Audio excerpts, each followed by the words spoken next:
ॐ नमः शिवाय। रत्नैः कल्पितमासनं हिमजलैः स्नानं च दिव्याम्बरम्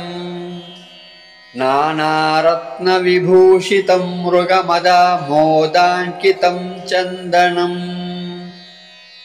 जातिचम्पकबिल्वपत्ररचितं पुष्पं च धूपं तथा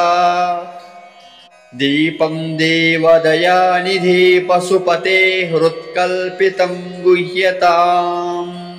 सवर्णे मणिखण्डरत्नरचिते पात्रे घृतं पायसम्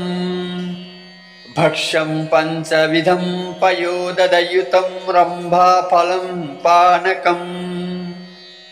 शाकानामयुतं जलं रुचिकरं कर्पूरखण्डोज्ज्वलम्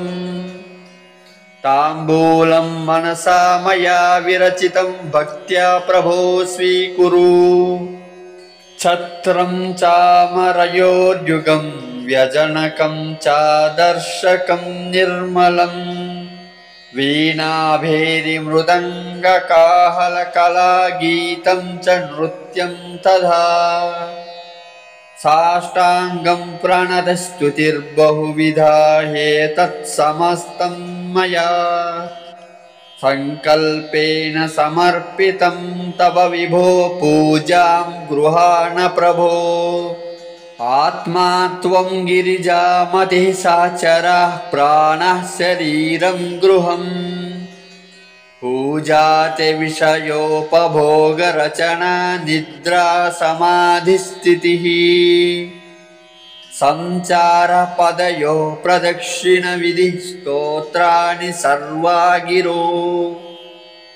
यद्यत्कर्म करोमि तत्तदखिलं शम्भो तवाराधनम् करचरणकृतं वा कर्म वाक्कायजं वा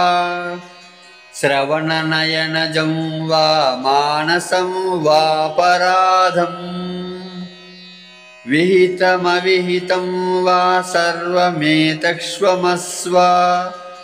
शिव शिव करुणाब्धे श्रीमहादेव शम्भो।